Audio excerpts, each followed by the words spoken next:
idea de la presentación de la entrevista de Carlos Cuyen a Enrique Dussel es facilitar un encuentro que venimos generando a partir de la jornada de Rodolfo Kusch, después de muchos años, una posibilidad que fue para nosotros muy importante.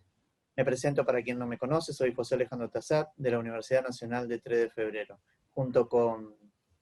Yo soy Marcela Cabusch, de la Universidad Nacional de Córdoba, y justamente, como decía Pepe, bueno, este encuentro ha sido un encuentro fabuloso para algunos de nosotros, como una oportunidad única de estar con Enrique Dussel, con Carlos Cuyen, y de reunirnos en torno a no solamente lo académico, lo teórico, sino también lo vivencial, lo que tuvo que ver con ellos, con la gestación de la filosofía de la liberación, con ese grupo, con las dictaduras, con el exilio y con varias cosas más que surgieron en este fabuloso encuentro. La idea fue relacionar toda esa impronta, ¿no? Esa opción que ellos definieron como una posibilidad contraria a la contemplación que genera y realiza la filosofía, relacionarlo con el pensamiento y los aportes y los términos que realizó Rodolfo Kusch. Para quienes venimos trabajando Rodolfo Kusch fue esencial este encuentro, porque lo que hizo Dussel fue sacar las mantas, esas invisibles que cubrían los términos, los conceptos y hasta las sombras de la obra de Rodolfo Kusch, y despejarlas totalmente. Puso nombre y apellido a aquellas cuestiones que evidentemente no dejaban ingresar en su obra. Y de esta manera lo que hacemos nosotros es seguir aportando al campo académico. Lo hicimos en conjunto con Carlos Bauer, de la UNILA, quien fue muy generoso en toda la construcción del vínculo con Enrique Dussel, con Ramiro Lago, de la Universidad Nacional de Rosario, y con Domingo Higuina, de la Universidad Nacional de Córdoba. Marcela, ¿qué otros tramos más fueron importantes para vos en esta conjunción? Bueno, lo que más rescato, que es lo que me parece que sale de lo que se esperaba del encuentro, fue lo vivencial. Ambos, tanto Carlos como Enrique, tanto Carlos Cuyen como Enrique Dussel, recuperaron una época histórica de gestación de una filosofía latinoamericana no contemplativa, con otra idea, con otra visión de lo que es hacer filosofía situada en Latinoamérica, y recuperaron las vivencias humanas de los encuentros de ese primer grupo que gestó la filosofía, de los encuentros con Kusch, de cómo Kusch fue desplazado, de cómo Kusch en algunos momentos se mantuvo al margen, recuperar el lugar desde donde Kusch pensó la filosofía de la liberación, y recuperar las vivencias, insisto en esto, hasta emotivas, emocionales, con las que se conectaron los integrantes de este grupo y se conectaron con Rodolfo Kusch. Seguramente como transitamos en la vida y lleva la piel en el campo académico, para ellos también como hombres de su generación, no fue fácil el encuentro. El encuentro estaba programado para junio y se postergó. Y para mí también tuvo que ver con estas cuestiones de poder dar nombre a una situación, ¿no? Y asumir una posición, que desde ellos ya la tienen totalmente asumida. Carlos Cuyen insistiendo totalmente en el desierto, con la obra y la fuerza del acierto fundante que tienen los términos de Rodolfo Kusch, y evidentemente Enrique Dussel con la fortaleza, ¿no? Y la autenticidad del aporte que él hace al pensamiento universal. Me parece que por ahí fue lo que pueden llegar a encontrar en esta entrevista, para que la disfruten, para que la trabajen. Me parece que es otro aporte más que seguimos generando. No sé, ¿algo más, Marcela, que vale la pena destacar? No, finalmente pensar en dos grandes de la filosofía latinoamericana que siguen trabajando, siguen produciendo y siguen pensando, como nos explicaba Enrique Dussel, en, por ejemplo, los últimos tramos de esa filosofía, producir la estética de la liberación, producir los últimos conceptos que ya cierren todo un proceso de gestación de una filosofía nuestra, auténtica, y que Kusch, bueno, es un eje principal. Por mi lado, nada más, solo un inmenso agradecimiento de haber sido parte de este diálogo. Realmente fue una celebración y los invitamos a que vean la entrevista. La primera pregunta para los dos y también tomando en cuenta el tiempo, la idea sería que si pueden ser respuestas entre 4 y 5 minutos cada uno. Y la primera pregunta es la primera aproximación a cómo se constituye para ustedes, no solamente en términos históricos, la filosofía de la liberación. Mira, la filosofía de la liberación fue un grupo de gente en una situación argentina muy especial, allá por el 69, 70, que con Escanone organizamos una semana académica en El Salvador. Era sobre pensamiento latinoamericano, hubo unos 60 participantes, y ahí empezamos a hablar, pero más bien del pensamiento latinoamericano. Pero salió el librito del peruano Salazar Bondi, Si existe una filosofía en nuestra América, y él pues es el primero que problematiza el hecho de que siendo colonia, país dependiente, no es posible realmente pensar en una filosofía que tenga un peso, y entonces más bien respondió de manera dubitativa pero negativa, diciendo no ha habido gran filosofía en América Latina. Y Leopoldo Sea respondió a eso con aquel libro La filosofía sin más, porque Sea tenía una visión universalista de la filosofía y pensaba que, claro, si se había hablado aquí de filosofía, pues había habido siempre filosofía, y en realidad también tenía razón. Pero nosotros nos situamos en un punto intermedio, porque dijimos, la verdad, por ahora no hay conciencia de haber hecho ningún Kant ni ningún Hegel en América Latina, pero ha habido un pensamiento, y al menos podemos iniciar un pensamiento auténtico justamente con la pregunta de que por qué no existe esa filosofía nuestra, y pensar la negatividad, pero como un tema. Y entonces de ahí, como en ese tiempo estaba el Frente de Liberación Nacional en Algeria y había mucho trabajo en torno al concepto liberación, Fals Bordas sacó una sociología de liberación, Paulo Freire la pedagogía de la dominación, como lo pensaba Salazar Bondi, pero en realidad era también salir adelante, y también Marcuse, diálogos de liberación, y Franz Fanon. Entonces había un gran ambiente, y aún en Argentina se empezó a hablar de liberación. El Frejuli mismo tuvo como consigna dependencia o liberación. Yo creo que ya por influencia nuestra, pero en fin, son cosas. Entonces yo con el grupo empezamos a pensar de que si había una filosofía auténtica latinoamericana y actual, sería aquella que pensara la negativa de por qué no la había y por qué teníamos que construirla.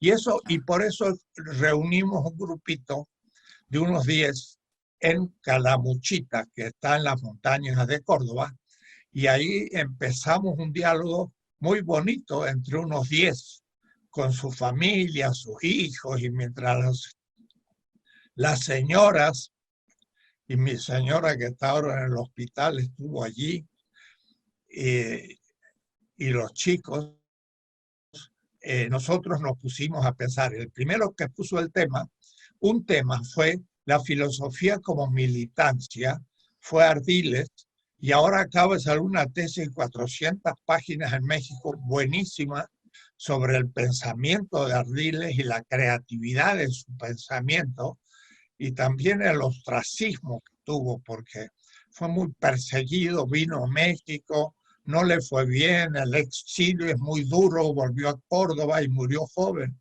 Entonces Ardiles es un gran personaje, y ahí entonces en Calamuchita, en relación al Congreso de Filosofía que había habido en Córdoba, pues surgió el movimiento realmente, que después en la editorial Bonum publicamos los primeros trabajos del grupo y que ya nos denominamos Filosofía de la Liberación, como un, diríamos, rama o prolongación del pensamiento latinoamericano de esa primera generación de Leopoldo Sea, Ardao, pues todos los más viejos latinoamericanistas, pero nosotros ya no simplemente conociendo nuestra tradición, sino inaugurando un pensamiento filosófico latinoamericano autónomo y propio y con conciencia de que empezábamos a hacer algo distinto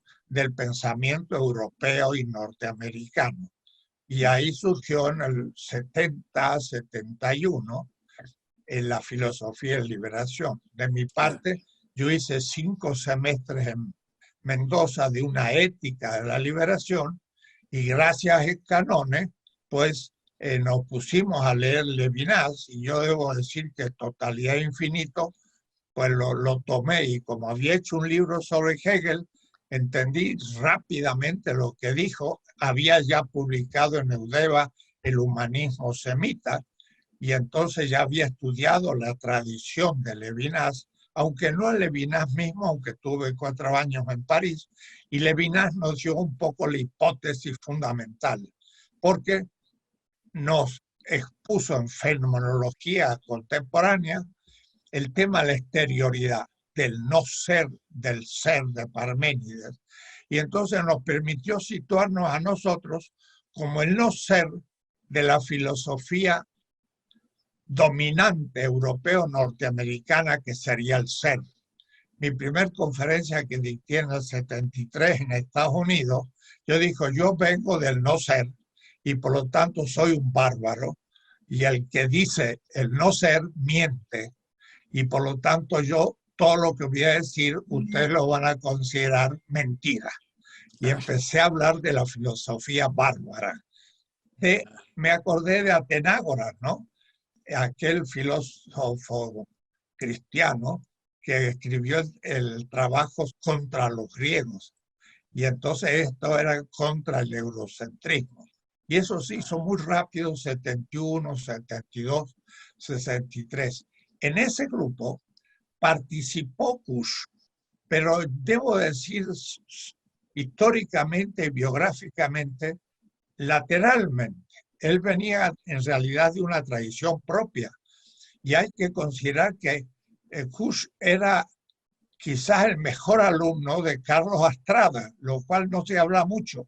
Y Carlos Astrada es el primer heideggeriano de América Latina, escribió una tesis en alemán y entonces conocía muy bien Heidegger. Y por eso Kusch empieza su filosofía con un hombre como Carlos Astrada, que quizás sea el más grande filósofo de la primera parte del siglo XX en Argentina, y de ahí empieza todo el tema del ser, le viene de ese lado, no tanto en contacto con la filosofía de liberación.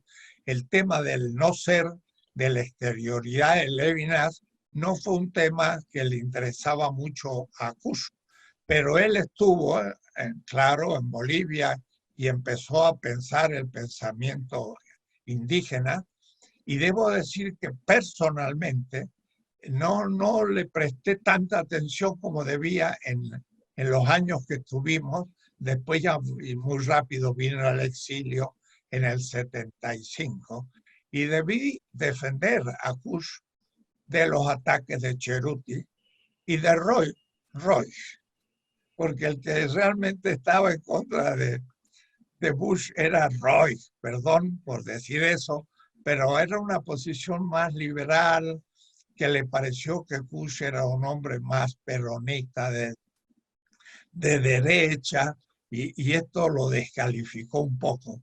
Y no se había visto la experiencia y la necesidad del pensamiento nuestro. Ahora veo ahí que hay una milpala en Ramiro y que José tiene otra, Y yo tengo otra, porque esta me lo dieron en el Alto de La Paz, los ponchos rojos, y me dieron la banderita. Y la tengo siempre aquí en mi escritorio. Y yo soy un poncho rojo, porque me invistieron con el poncho y me nombraron. Y yo dije ese día, es más importante que un doctorado en Harvard recibir el poncho rojo en Seguro. los Altos de Bolivia. Y Kush había anticipado todo esto, ¿no? Y el problema del ser y el estar, pues, es partir de Heidegger. Y Levinas también parte de Heidegger criticándolo, pero Kush más bien partiendo de él sin negarlo, pero mostrando otra experiencia. Pero Levinas no, Levinas fue mucho más duro y sobre todo una crítica frontal a Hegel, y nos abrió el panorama, porque cuando dijimos nosotros los latinoamericanos somos el otro de la totalidad fetichizada europea, tuvimos la intuición metafísica de una filosofía distinta, que es la que yo pienso. La nuestra ya no es eurocéntrica y es realmente latinoamericana, y está floreciendo y está Sí, señor. creciendo de esa manera. Yo soy profesor junto a Ceruti y durante estos 40 años nos cruzamos en la facultad y le digo, Horacio, ¿cuándo discutimos el tema que tú planteaste? No me ha dado la oportunidad nunca, no quiso hablar. Y ese libro es un libro terrible. ¿El tema que plantea Cerruti tiene que ver con la negación a Rodolfo Kusch o cuál es el tema? Además, lo deja pésimo, pero no, Sí. nos deja todo mal. A todos. Al único que lo deja bien es a Althusser. Y entonces, claro, no puede funcionar. Ese libro se publicó en el Fondo de Cultura Económica con un prólogo de Leopoldo Sea, y es grave. Es un libro que nunca ha sido refutado línea por línea, porque es una cosa desastrosa. Lo digo en público porque él nunca me ha dado la posibilidad de hacer un diálogo. La gran crítica era al fin de Ceruti, primero, que no conocía a Marx. Segundo, que usaba la categoría pobre en vez de clase, y que hacía una epopeya sobre el concepto de pueblo. Y después, 40 años, creo que está clara la cosa, que el pobre es una categoría en Marx importantísima, que la clase es válida y el pueblo es analógica y es muy compleja, pero hay que usarla, no se la puede dejar. Entonces, la crítica de Ceruti ha sido superada, pero él no acepta. Y eso es muy duro, porque es una crítica que él embarró a Kusch, ciertamente, y yo lo tuve que defender, embarró a Saya, embarró a todo el mundo en nombre de, bueno, no quiero entrar. Pero no, yo agregaría alguna cosita, primero una anecdótica. Justamente en Altagracia, que mencionas, digo, en Santa Rosa de Calamuchita, que mencionaste hace un rato, previamente habíamos tenido un Congreso Nacional en Altagracia que había llamado el gobierno dictatorial, y varios de nosotros nos presentamos igual, dimos nuestras ponencias todas en contra, y en un momento nos miramos y dijimos, vámonos afuera. Nos fuimos afuera a un bar y ahí empezamos a hablar de la filosofía de la liberación. Sí, estaba Ardiles. Exactamente, con Ardiles y algunos otros compañeros en ese momento.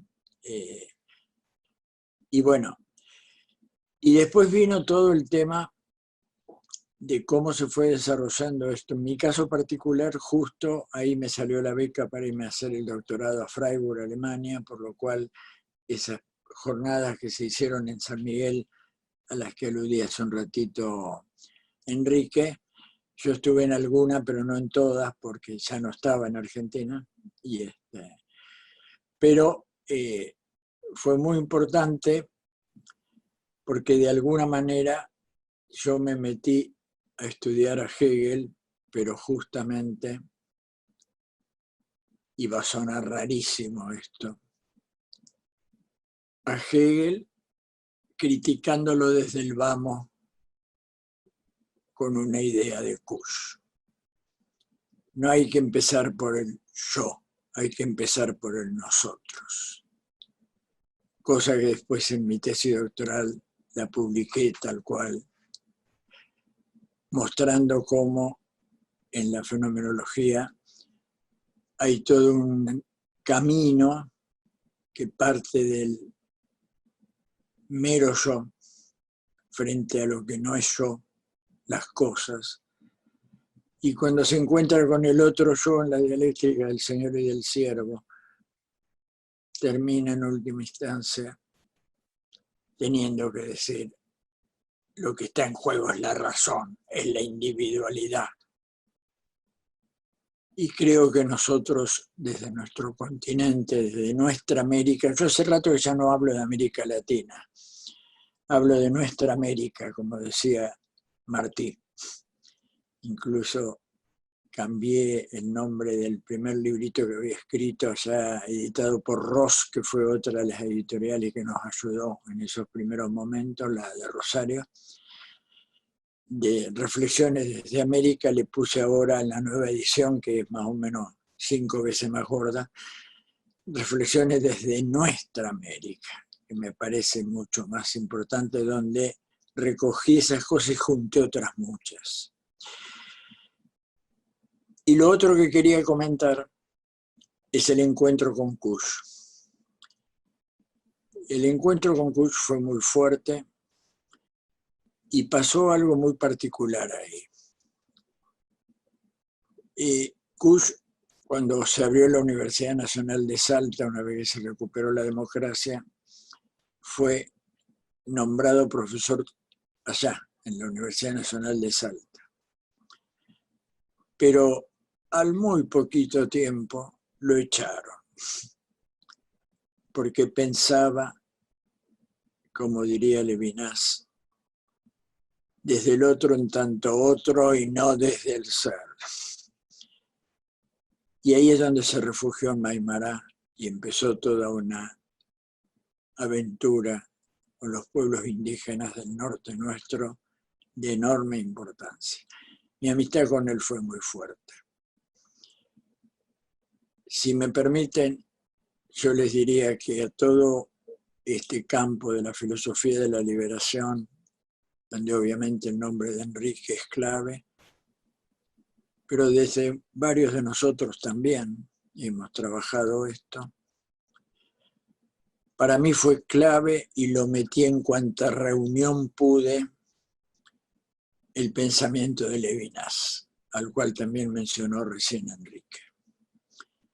Pero sobre todo porque Levinas, más allá de atacar esta idea del ser, lo que pone en juego es la exterioridad, es la alteridad en cuanto tal. Y esto nos ayudó muchísimo para entender qué era lo que estábamos buscando, justamente no ser reducidos a una mismidad. ¿Cómo se nos llamaba en esos años de los 70? Éramos los pueblos subdesarrollados. ¡Oh! Esa expresión era terrible. Porque entre otras cosas, para poder desarrollarnos, tenía que desarrollarse más el que nos tenía subdesarrollados. Y creo que una de las cosas que nos llevó a profundizar la liberación de los pueblos oprimidos, de las víctimas, como últimamente se expresa Enrique, fue precisamente romper esa idea. No es un tema de subdesarrollo, es un tema en el fondo de injusticia abierta y de convertirnos en víctimas. Y creo que lo que el pensamiento de Kusch, en el cual me fui metiendo cada vez más, lo que nos aporta es quizás con mucha fuerza poder pensar toda esta cuestión de la liberación, toda esta cuestión de nuestra resistencia al pensamiento único, de nuestro sabernos otros en tanto otros y no dejarnos reducir a lo mismo, creo que fue traer la sabiduría de lo que él llamó la América profunda. La América profunda. Que es profunda precisamente porque la tenemos ahí adentro, pero no nos animamos a verla. Quizás si han leído a Kush, recordarán su famosa anécdota, tomando ese rito que tienen en el norte de bailar alrededor de un poste que ponen en el carnaval y van todos bailando. Y dice Kush, lo que pasa es que el problema no es bailar, todos sabemos bailar muy bien. El problema es que estamos bailando alrededor de un poste que no es el nuestro. Y el miedo que tenemos es de bailar sobre nuestro poste, porque ahí tenemos miedo de pisarnos los unos a los otros. Me pareció tan hermosa la metáfora. Kush tenía una cosa literaria más allá de su formación filosófica que me parece sumamente rica.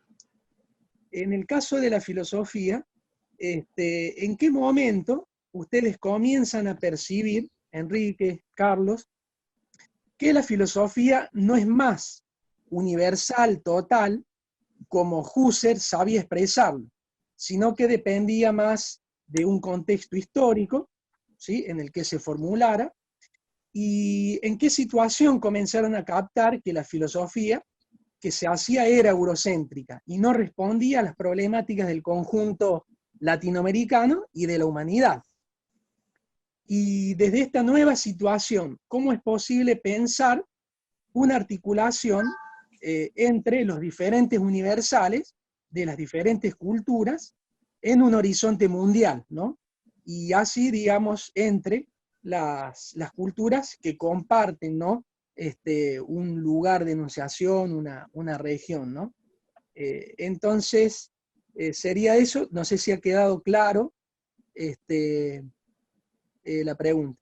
Exactamente entre el segundo capítulo del primer tomito de para una ética de la liberación latinoamericana que se publicó en el siglo XXI en Buenos Aires, y el tercer capítulo, ahí surgió la filosofía de la liberación en mi caso. Yo estaba trabajando una ética ontológica heideggeriana. Quería ver cuál era la ética que tenía Heidegger. Y entonces, si leen, capítulo 1 y 2 es la totalidad, y luego la construcción interna de la totalidad. Y en ese momento me envió y me lo sugirió Canon, leer Totalidad Infinita.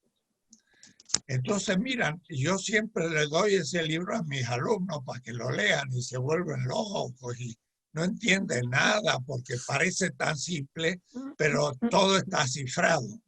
Pero yo digo, qué raro. Yo lo tomé ese libro y en una semana lo leí y lo entendí. Claro, venía habiendo trabajado fuerte a Heidegger y a Hegel, la totalidad. Y había trabajado durante 2 años en Israel, pues el hebreo y el pensamiento semita. Entonces, cuando yo leí Levinas, me sintetizó de una manera más profunda lo que yo entendía el pensamiento semita. Cuidado, semita no es judío, es babilónico, palestino, fenicio, un mundo, ¿no? Y aún los judíos, los cristianos y los islámicos también. El semita es muchas cosas, no es el indoeuropeo griego. Y entonces, ahí, entre el capítulo 2 y 3, aparece el tema del otro, y yo entonces digo el otro, pero si ya se ha hablado, y repaso un poco toda la filosofía, me leo de nuevo a Platón, a Aristóteles, a ver si aparece el otro, y veo que no aparece nunca, hasta llegar a Husserl, en la quinta meditación, y ahí Husserl se la quiere presentar y no logra solucionarlo, y Sartre en El ser y la nada también planta el tema de autrui, pero al fin lo hace un objeto y no lo logra. Y entonces entendí a Levinas y entendí la exterioridad. Y los pongo en el capítulo 3. Pero eso fue la intuición abstracta. Pero ya en el tomo 2 de la Ética de la Liberación, yo dije, nosotros somos, entre otros muchos tipos de alteridad, los otros que Europa. Y entonces ahí surgió todo el tema del ya una filosofía latinoamericana a partir de lo nuestro. Levinas me dio el camino y como dijo muy bien aquí Carlos, no sabía tu experiencia de que te abrazó así, pero yo a Levinas fui a su casa, conocí a su mujer, fuimos juntos a Lovaina. Yo tengo cartas de Levinas que me escribía con una letra destartalada, porque era incomprensible lo que escribía, pero estábamos en contacto. Y después también supe en las reuniones posteriores su escándalo, cuando supo que yo estaba conciliando su pensamiento con Marx. Ahí ya el pobre Levinas ya no estuvo de acuerdo. Pero lo que pasa es que Levinas tenía un Marx tradicional y no tenía un Marx judío que, miren, plantea el tema de la exterioridad de manera central en el tal, metafísicamente hablando. Y ahora mismo estoy corrigiendo porque en Buenos Aires va a salir un tomo sobre el Marx del siglo XX o XXI y hay una conferencia que di en Claxon. Entonces, la filosofía de la liberación para mí vino justo en la lectura crítica, y termino. El segundo libro de Levinas es tan claro en su título que casi yo diría que es el libro. Miren lo que dice. Otra manera que ser más allá de la esencia. Sí, señor. Eso es completamente una crítica a Hegel. No es el ser, sino de otra manera, el no ser. Y sería el ser y el estar también. Es otra manera que el ser, más allá de la esencia. ¿Cuál esencia? Segundo tratado de la lógica de Hegel. El fundamento es la esencia y el otro está más allá del fundamento del ser, del sistema. O es decir, que ese título ya es todo Levinas. El que entendió el título ya no tiene que leer el libro, pero hay que leerlo para entender qué significa el título. Sí. Ahí nace la filosofía de liberación, sí, que aplica geopolíticamente el no ser como otro que interpela. Y ahora yo le agrego después un realismo subiriano, porque la realidad en el sentido subiriano permite entender el ser y el no ser. El no ser es todavía real para Zubiri. Y entonces me da muchas más posibilidades todavía de desarrollo. Y ya en un mundo hispánico, con un lenguaje nuestro, lo real es lo de suyo. Y ahí no hay traducción de la palabra de suyo, ni en alemán, ni en francés, ni en ninguna lengua, es castellano. Y entonces el gran Zubiri me sirve. Y qué casualidad, el Yacuría también. Y de ahí sale la vida y ahí empieza, bueno, todo. Sí, pero es cierto. De otro modo que ser o más allá de la esencia. O el otro nombre que le puso otro librito, el humanismo del otro hombre. ¿Qué quiere decir eso? Qué cosa extraordinaria. Y volviendo un poquito a Kusch, hay un tema que se liga con todo esto. Y voy a citarlo. El pensamiento no se ve ni se toca, pero pesa. Está arraigado por el suelo que habitamos. Y entonces esto es también un llamado de atención muy fuerte. Porque no dice que el pensamiento se puede ver y tocar. Lo que le importa decir es que pesa, es que está arraigado al suelo que habitamos. Y creo que esto tiene mucho que ver con su fuerte tendencia, y casi una obsesión, me animo a decir, a distinguir, utilizando esa cosa curiosa que tiene nuestra lengua, los dos verbitos ser y estar. Y es una paradoja, porque nuestra lengua es latina, y todas las formas latinas de nuestra lengua, en la digamos, el pasado, el presente, el futuro, vienen de las correspondientes formas latinas del verbo ser. Hay una excepción, el infinitivo. ¡Oh! Y justo el infinitivo es ser. Y los filósofos se nos iluminan los ojitos cuando escuchamos esa palabra. Y justamente ser viene de otro verbo latino, no viene del verbo latino ser, que se dice ese, E-S-S-E, sino que viene de otro verbo, que es sedere, estar sentado. Y a eso se le contrapone stare, estar de pie, preparado para la marcha, abierto de alguna manera a lo nuevo. Bueno, yo creo que esto ha tenido mucho que ver con poder profundizar un poquito más todavía el sentido de nuestra propia filosofía acá en nuestra América. Kush, justamente en esto del ser y el estar, que me parece que es clave, agrega algo más. Lo que vamos logrando en la cultura son formas de estar siendo así. Esto es de Kush. ¿Y qué es de lo interesante de esto? Que lo que tenemos en común los humanos es el estar, el meramente estar. Y en algún momento Kush se anima a describirlo, no voy a decir definirlo porque no me parece la palabra correcta, pero sí a describirlo de esta forma. Cito, es el hambre originario que va desde el pan hasta la divinidad. ¡Oh! Es una maravillosa manera de definir por qué hacemos cultura los humanos. Para remediar ese hambre originario, pero no solo que va desde el pan, sino hasta la divinidad en el sentido de lo más alto que podamos suponer.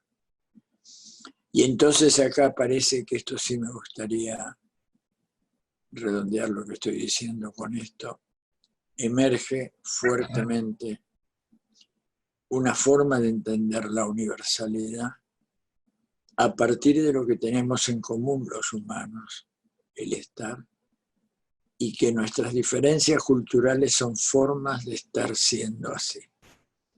Claro. Y que ninguno pretenda que su estar siendo, que ese así de su estar siendo, agote la posibilidad del estar o se lo saque de encima. Esto yo lo traduzco mucho en algo que se puso de moda ya por los 90 en Estados Unidos, que parece que por fin dijeron, y hay muchas culturas. ¿Se acuerdan cuando apareció lo del multiculturalismo? Porque hasta ese momento había una sola cultura, los demás éramos todos bárbaros y salvajes. Pero no es el problema del multiculturalismo, el verdadero problema es la interculturalidad.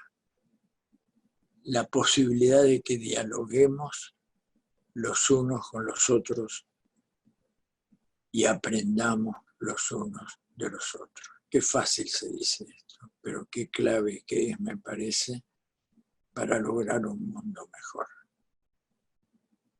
No pretender que todos piensen con un supuesto pensamiento único, hegemónico, sino que desde aciertos, los aciertos es una palabrita que tiene que ver con la lógica lúdica, no con la lógica deontológica. Y esto me parece interesante. Lo que vamos logrando son aciertos fundantes de sentido para la vida. Y podemos aprender de los que han encontrado otros, y nosotros podemos también dar una mano para que encuentren otro sentido. Bueno, creo que este es uno de los desafíos del universalismo actual, si somos capaces o no de desplegar la hondura de una interculturalidad que nos dé una idea de lo mundial diferente a la que nos estaban queriendo meter. Bueno, algo de esto quería agregar. La pregunta va por el lado de la noción de negación, que es una noción central también en el pensamiento de Kusch, una noción que se articula con la noción de intemperie, que Kusch la pone como, como clave para pensar esa negación que hacemos del ser hegemónico y demás, nos pone en una situación de intemperie desde la cual se puede crear, ¿no? Entonces, aunando, para simplificar un poco, estética y política, la pregunta sería para ambos así. ¿Estaríamos de acuerdo o estarían de acuerdo ustedes con Kusch en que la verdadera estética americana se sumerge en lo tenebroso, en lo más vital y caótico, pero que el arte se encubre en lo formal por miedo a la naturaleza estética de lo americano, por un lado? Y por otro lado, ¿se podría continuar diciendo que esta belleza caótica podría verse también como acto estético en algunos momentos de acción política de las sociedades americanas? Esa sería más o menos mi planteo, aunando estética y política para no hacerlo tan largo. Sí, para mí la estética iba a cerrar un sistema que está siempre abierto. Es decir, por ser sistema no está cerrado. Pero yo pienso que la filosofía de liberación es un pensamiento realmente completo. O es decir, es un pensamiento, me están llamando, pero bueno. Y tenía que cerrarse al fin en la estética, porque la estética culmina con la mística. Como dice Wittgenstein, de lo que no puede hablarse hay que guardar silencio. Pero la mística es no como la ciencia que dice que cómo las cosas son, sino que la mística dice que ellas son y nada más. Y entonces ahí viene el momento estético. Y creo haber logrado una cierta descripción de la belleza de una manera metafísica que le estoy sacando mucho fruto, pero que realmente no la veo muy presente en otros, porque los grandes piensan al fin que como hay tanta definición de belleza, pues mejor no dar ninguna. Yo pienso, y lo voy a decir muy rápido, que lo bello es la realidad misma, pero ahí viene subir, realidad misma, en tanto fuente de la vida. Y entonces eso conmueve la corporalidad, esa emoción del aicetos y ese gusto por aquello real que permite que yo viva, me alegra, me conmueve. Y la belleza es justamente esa captación de lo real como el origen de mi vida. Y por eso cuando como un chocolate, mi papila gustativa lo gusta. Y ese gusto es gusto estético, y es el gusto del cual hablaba Kant, que los genios solo son la expresión de la estética. No, la estética es universal, y en el primer arte que se manifiesta es en el gastronómico, porque si no comemos no vivimos. En fin, ahí hay una idea fuerte, y la estética de la liberación entonces después se va a cruzar con la política, porque yo le saco de comer al otro y le saco la posibilidad de la vida, y además la belleza se construye en sistemas como el ser y se hace dominante también y niega al otro de nuevo. y el otro ya no es bello, el otro, la otra, es fea, es el africano feo, y es un arte africano bantú feo. ¿Por qué? Porque no me gusta, porque no es el occidental. Y ahí se produce una dominación, lo que yo llamo es una necroestética que mata la belleza del otro, y justamente los genios son los que descubren esa verdad, esa fealdad, si están en el sistema o si están en la exterioridad de la cultura. Conciben su propia fealdad para el otro como la belleza futura y actual. Y entonces hay una liberación de la belleza, de la misma manera que se produce liberación de la política, liberación de... Y entonces la literatura también podrá expresar como belleza, pues, un mundo futuro. 100 años de soledad es entrar a un mundo en donde ya no es un mundo dominado y feo de un pequeño pueblo perdido de Colombia, sino se transforma realmente en toda una epopeya extraordinaria que me hace soñar con otra situación futura. En fin, la estética me parece que puede ser la realización plena de la filosofía de la liberación. Y Levinas, pues, también lo toca. Sí, señor. La experiencia del rostro del otro es yo le llamaría la pulcritudo prima. La belleza primera es un varón ante una mujer o una mujer ante un varón. No quiero, diríamos, proponer esta relación como única y otras en el género, pero el Shira Shirim, el cantar de los cantares, que me bese con los besos de su boca.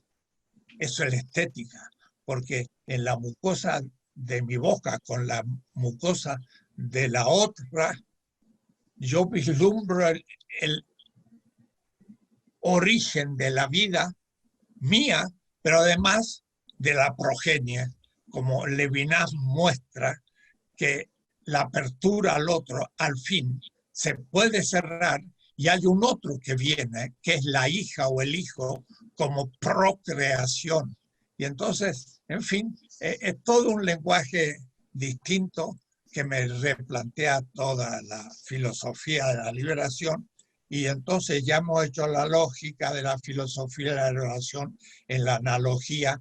Y cuando hablaba Carlos, yo diría el estar es semejante y el ser es distinto, pero no diferente. Y el estar no es unívoco, es análogo. Y de ahí la analéctica. Entonces, yo ya he desarrollado mucho más ahora el método lógico, la ontología de la totalidad, la metafísica del otro, la antropología unitaria al ser humano, no alma, cuerpo, dividida, y ya podemos ver la ética, la estética y todos los tratados tradicionales de la filosofía con otra visión, y todos como filosofía de la liberación. Esa es la pequeña tarea que haré, pues, antes de irme, si tengo tiempo. Está bueno, está bueno. Coincido y agregaría una cosita nada más.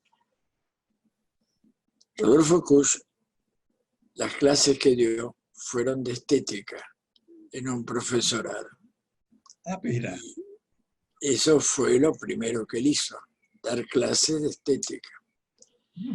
Y uno de sus primeros libros se llama La seducción de la barbarie, y es un libro dedicado a la estética. Que lo interesante dónde está ahí, que está en la línea de lo que Enrique acaba de decir, que por más que lo querramos esconder, la vida emerge por algún lado. Y se toma mucho el ejemplo de las catedrales medievales que por dentro siguen la teología sagrada, está todo lo que corresponde, pero resulta que afuera, en los dinteles, en la parte de afuera, aparecen todos los monstruos de la barbarie, de aquellos que construyeron las catedrales, pero que no quisieron dejar afuera a sus dioses, es decir, a su arte en última instancia. Y a mí me parece muy interesante relacionar el arte con la política. Creo que son dos temas claves. Dos temas claves porque los dos nos están hablando, en última instancia, de la vida. Y lo interesante es que me parece que uno puede juntar ahí lo que parece que es la aplicación más personal. Estamos tan acostumbrados por la tradición hegemónica sobre la estética de que el arte es propio del genio, etcétera, etcétera. En cambio, la política tiene que ver más con las comunidades, con la gente, etcétera. Y no nos damos cuenta de lo que esto significa. Lo que pasa es que preferimos, y vuelvo a citar a Kusch, vivir en el patio de los objetos, sabiendo que en ese patio hay una cortina en el fondo, la metáfora es de Kusch.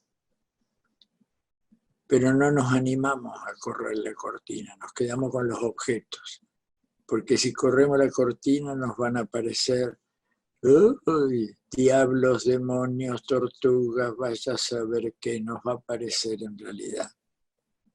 El arte, la vida, que estamos queriendo negar, moviéndonos tranquilos en el mundo de los objetos. Mi pregunta parte desde una cierta lectura de la contemporaneidad. Yo recuerdo que Kusch en América Profunda plantea la categoría de fagocitación como una posibilidad, digamos, de un diálogo más allá de lo que es de la conciencia, de lo consciente, diría Kusch. Y esa fagocitación implica apropiarse de elementos del otro para la supervivencia, pero también infectar el pensamiento del otro en tanto que lo contaminó con desde el estar al ser, ¿no? Contamina el estar, el ser. En ese sentido, y si uno llega hasta la negación del pensamiento popular de Kusch, pareciera que el diálogo como tal, la relación con el otro, implica esta especie de tensión permanente donde es necesario negar para afirmarse. En estos contextos de globalización, de desarrollo de una especie de vida en las redes, etcétera. Sin embargo, vemos que las tensiones con el otro en la realidad, en sitios como Bolivia, digamos, vimos Perú, tal vez Argentina, encontramos que pareciera que es imposible el ejercicio de la interculturalidad en la política, en nuestra política, ¿no? Y es necesario afirmar todavía mediante la negación. ¿Es posible que negar al otro para afirmarme a mí sea una especie de acción permanente de ese sujeto otro, de los sujetos populares? ¿No haya posibilidad de establecer otro tipo de diálogo del poder? Creo que el tema de la negación, que es un tema clave en Kusch, ciertamente, pero lo que está preocupado es precisamente en los que creen que se trata de afirmar y solo afirmar, dejando de lado justamente la negación, que él lo liga de alguna manera a lo que importa en la afirmación, que es el sentido para la vida, porque esa negación puede estar escondiendo, si no la explicitamos, puede quedar escondida en la afirmación. Y creo que esto está muy ligado a esta idea importante de la fagocitación que mencionaste recién, Domingo, vos también,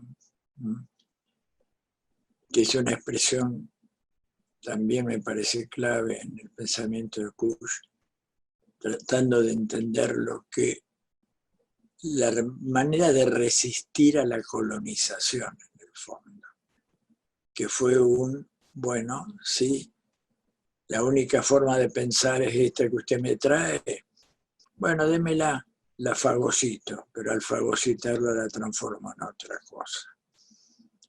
La metáfora de fagocitar es una metáfora gastronómica en última instancia. Lo que hacemos con la comida es transformarlo en sangre nuestra. Y algo de eso es lo que hay detrás. Creo que en este sentido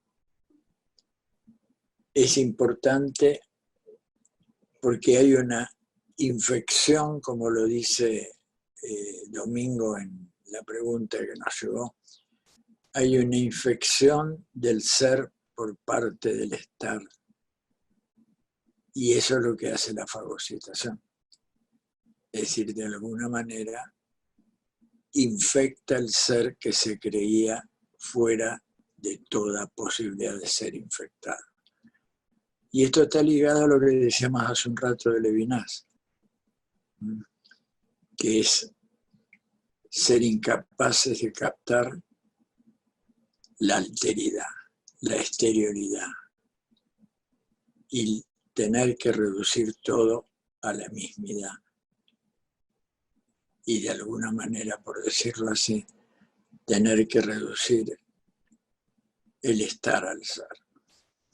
Pero bueno, me parece que estamos tocando temas muy de fondo para nuestra América. Sí, el tema es central, porque la totalidad, que ahora yo uso un concepto después marxista, cuando se totaliza, pues niega al otro y por supuesto no puede tener ninguna relación, y es el individualismo moderno del yo pienso, etcétera, donde no hay comunidad.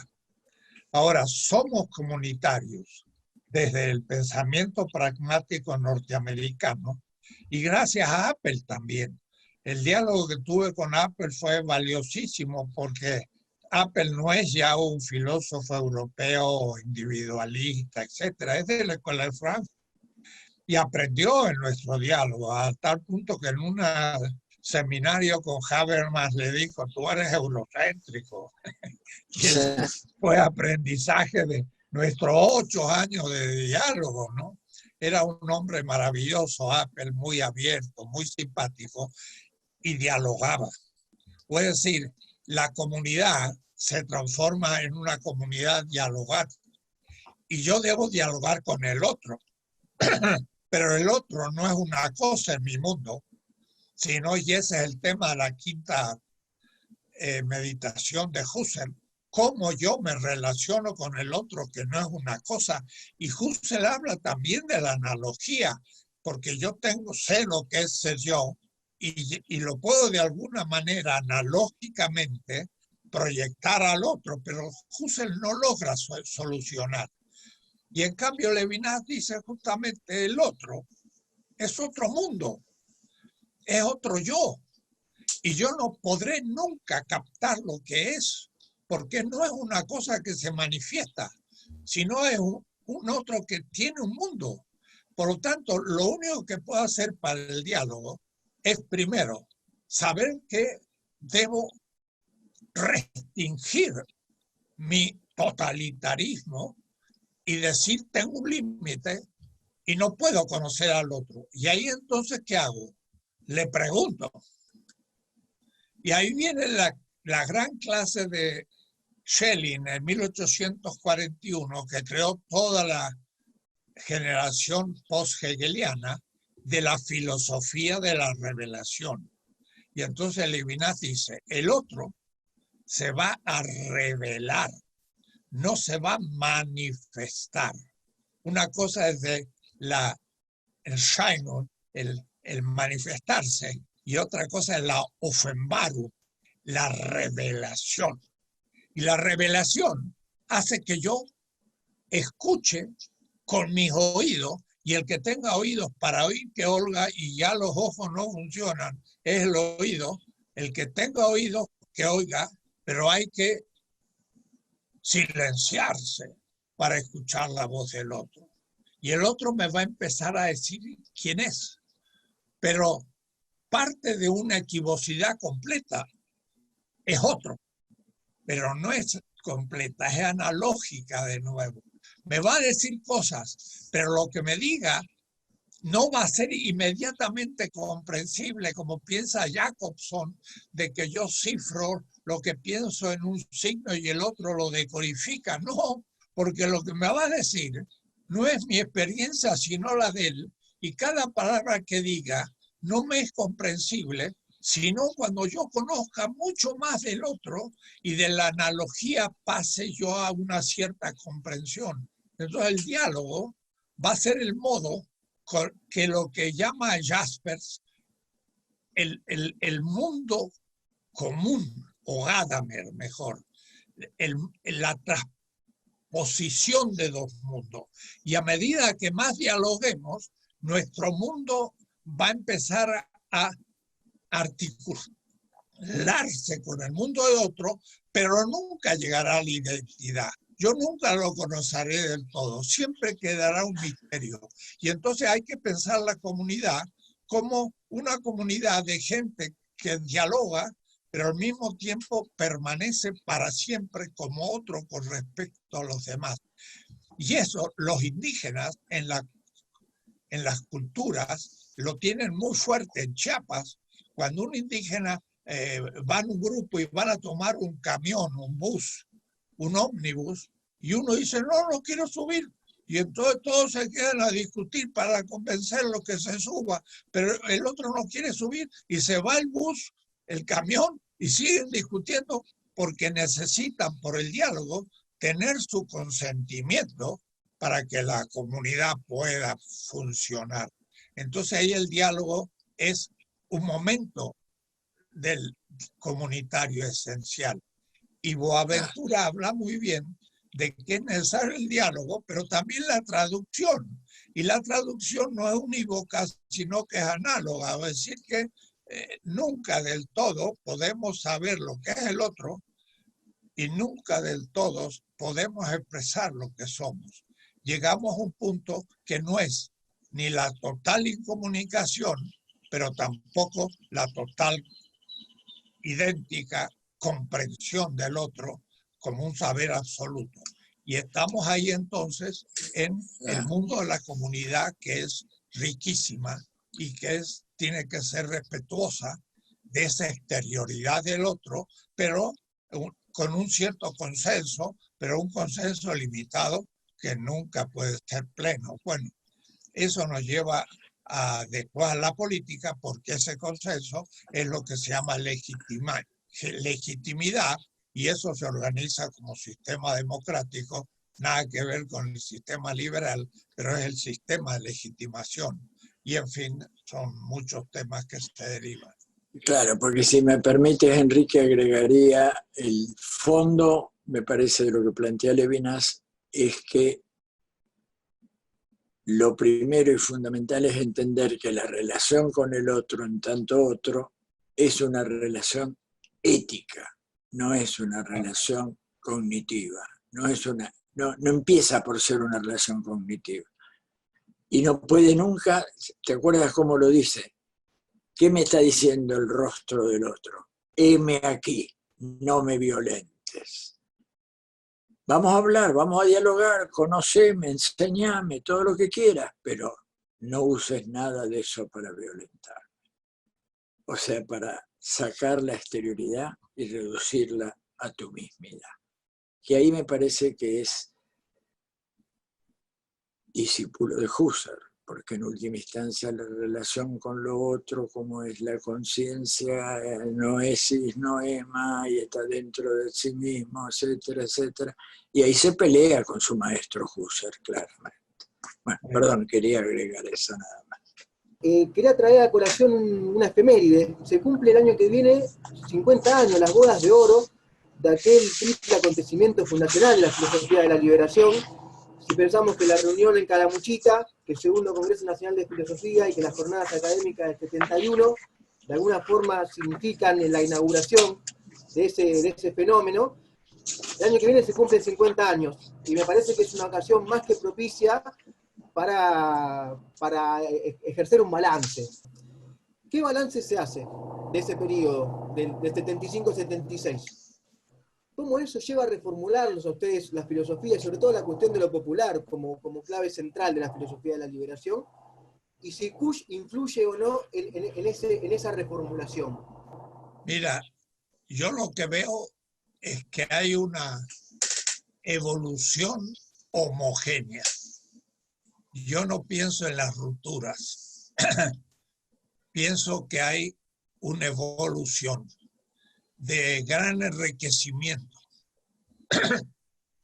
Lo pienso como una pirámide donde alguien empieza a reunir material filosófico, estudiante, y llega un punto en que por una situación histórica, por una relación telúrica al suelo, como dice Carlos, una situación geopolítica y todo, de pronto, algunas veces, se da que una generación puede de pronto descubrir una manera distinta de ver las cosas y surge una escuela filosófica.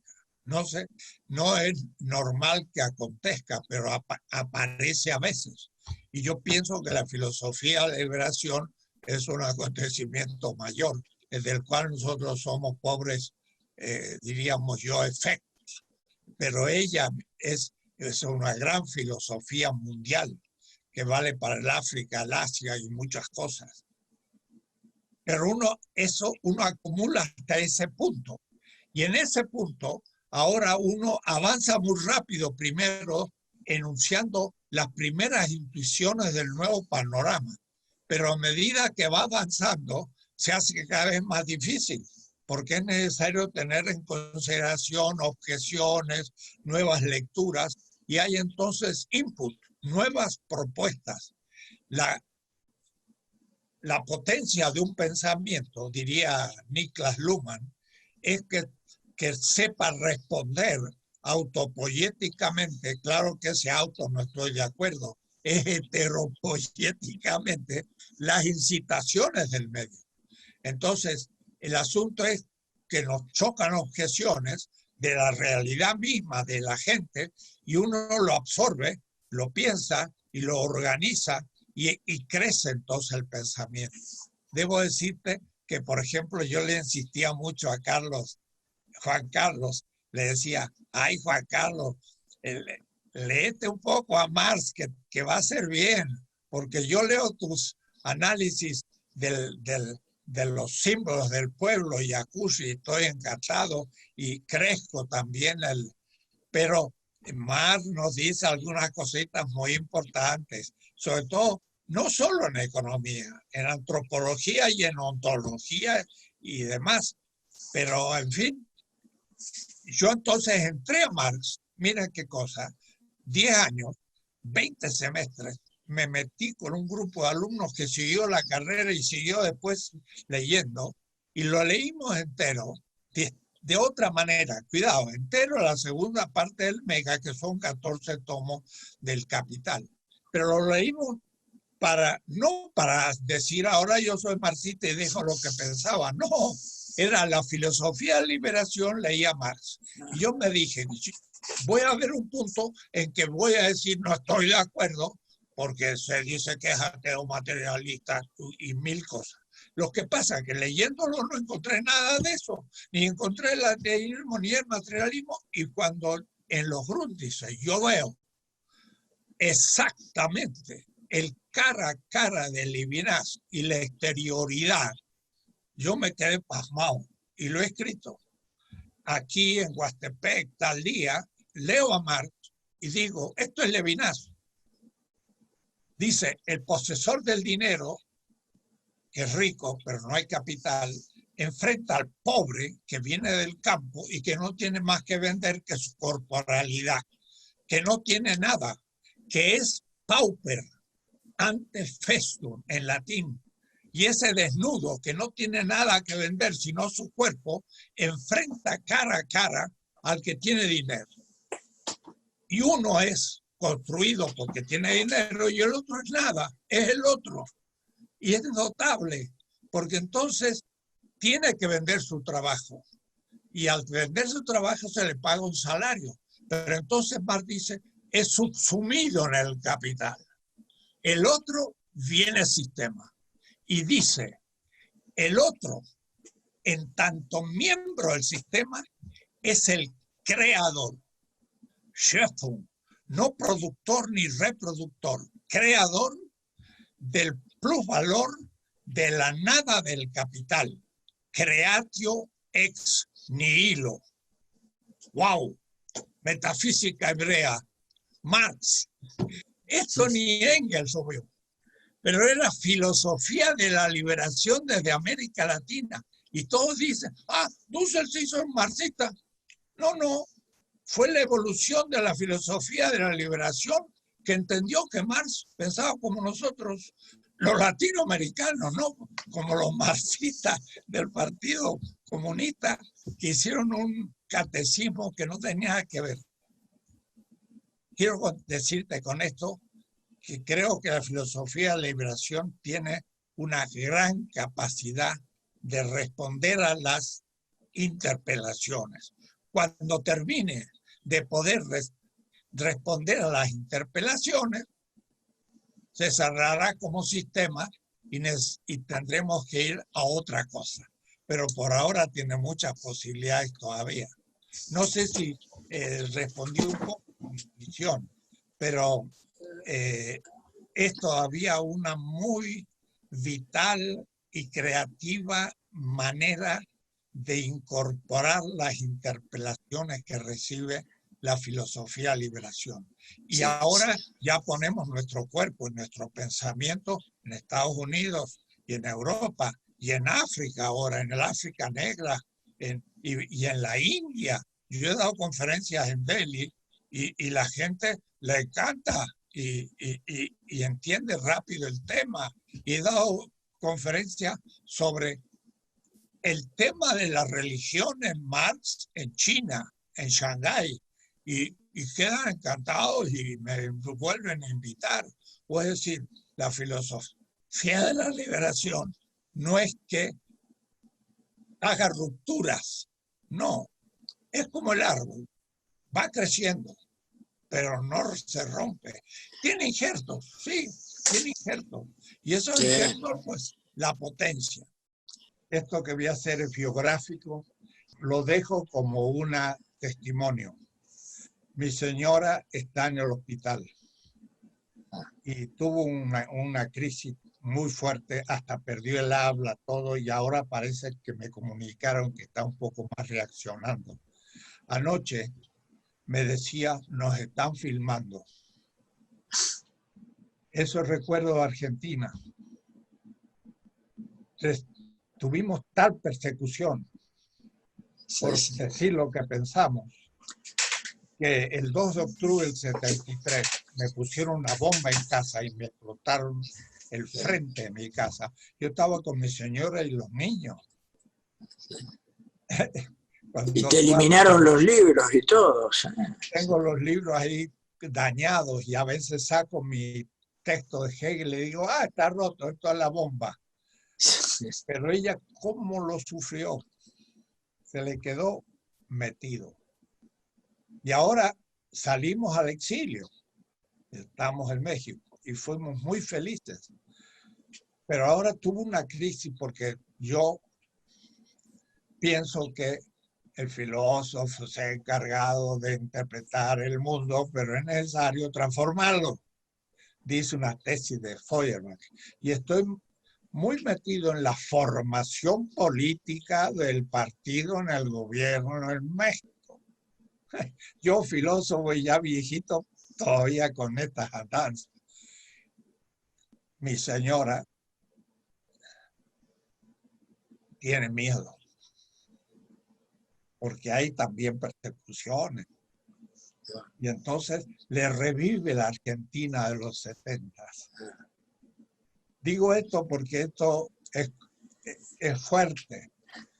Esto es grave, esto no es un chiste, no es un problema académico, esto es una historia y es pensar la vida y estar con el pueblo. Y quiero decirles eso, de que este problema que tiene mi señora está ligado a lo que dice Carlos. Yo no sé, tengo una piel de elefante.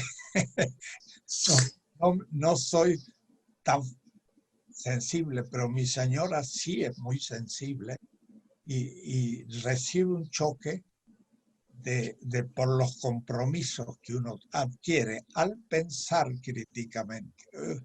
La historia es grave y bueno, hay que avanzar por ahí. Sí, señor. Hay que avanzar.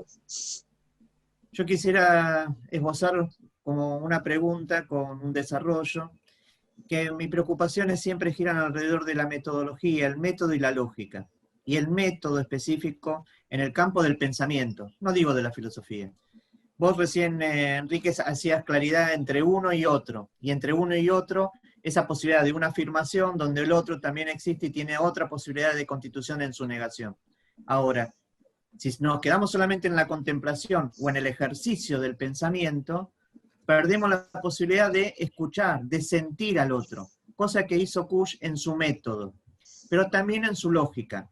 La lógica analítica o el método es uno, pero también está la lógica de negación o la lógica de convivencia que yo llamo en Kush. Entonces, ¿cómo hacemos hoy en día para la filosofía de la liberación, para esa constitución de una forma de pensar en la humanidad que llegó a un ámbito de colina, para reconstituirla, ¿no? Y hacerla más visible y que los temores que conllevan los poderes puedan entender de que el otro también existe como ámbito para vivir en un territorio? Porque si no, para mí, queda conformado que el salto cualitativo después de la filosofía de la liberación, para muchos, es simplemente la filosofía de la interculturalidad. Y cuando dicen filosofía de la interculturalidad, es como una inhibición a la acción, es como un espacio solamente compartido donde los poderosos siguen siendo poderosos para seguir generando este capitalismo de rapina, este capitalismo salvaje, este capitalismo o anarcocapitalismo. Digo, ¿qué pasó con esa humanidad que habíamos llegado a esta conciencia de la filosofía de la liberación? Antepone la filosofía de la interculturalidad y no permite otro salto cualitativo entre el método y la lógica, donde lo único que hacemos es netamente monádico, alguien explica todo, y no es un campo de relación, no es un campo de complementariedad y de responsabilidad en el vínculo con el otro. Ese es el tema. Y debo decir, hoy, si Juan Carlos estuviera aquí, Escanones, sería un muy bonito diálogo, porque cada vez que nos vimos, y ahí también está Raúl Fornet Betancourt, mi gran amigo cubano que está en Alemania. Él fue el que organizó el diálogo con Apple y yo se lo agradezco. Y yo he estado siempre en su casa, a Raúl. Raúl habla mucho de la interculturalidad y yo estoy de acuerdo completamente. Pero una cosa, la humanidad es una y la vida humana es una, pero cada cultura la vive de otra manera. Es lo mismo que acaba de decir Carlos, usando en cambio el ser y el estar. El estar es uno y el ser puede ser diferenciado. Ahora, el estar es semejanza, no identidad. Y la distinción son culturales y podemos entonces hablar con los otros. Por eso que con Walter Miñolo eliminamos la palabra universalidad y hablamos de pluriversalidad. Vamos a un mundo pluriverso, no mundial. Los franceses hablan de mundialidad, un poquito mejor. Universalidad, yo ya no estoy con lo universal, porque es analógico y la semejanza no es universal. Pero la pura interculturalidad, sin el problema de Salazar-Bondi, la dominación, se hace una ideología de dominación. Y entonces me acuerdo de una reunión intercultural, uno de la India, muy amigo, Félix, de Madurai, dice, esto parece un diálogo entre brahmanes, es decir, entre sabios, pero de la clase dominante, y los untouchables, los parias, no están aquí. Entonces, era un poco la ética universal de Hans Küng, el amor al prójimo, ¿no? Pero un amor muy ambiguo. Si yo digo, yo amo al otro, ama al otro como a ti mismo, es tautológico. Es una mala traducción y Levinas dice, no es verdad. Ama al otro y ese amar al otro es el ti mismo. Es otra cosa. Pero entonces Hans Küng creía que había un principio universal que se podía discutir. Pero lo que pasa es que cada cultura significa otra cosa. El problema es poner ahora la dominación dentro. Entonces hay culturas que dominan a otras. Y entonces si uno se sitúa en una cultura dominada, ¿cómo voy a dialogar con la cultura europea como un latinoamericano si soy colonia? Y de ahí viene el tema, la descolonización, que también la filosofía de la liberación es la única fundamentación a la descolonización epistemológica que ahora se habla en todo el mundo. En la China, en la India, hay huelgas en Sudáfrica por la descolonización de la Universidad Blanca. En Europa, en todas partes. Y eso ya es filosofía de la liberación. Que sí que nos hemos mundializado, pero recordando que el diálogo, si es entre dominador y dominado, no funciona. Hay que primero llegar a la igualdad. Y entonces tenemos que descolonizarnos de la identidad europea para afirmar nuestra distinción y ahora empezar a reconstruir la modernidad desde 1492 y enseñarles lo que nos hicieron. Y descolonizar Europa significa que se sientan culpables de los males que nos han hecho.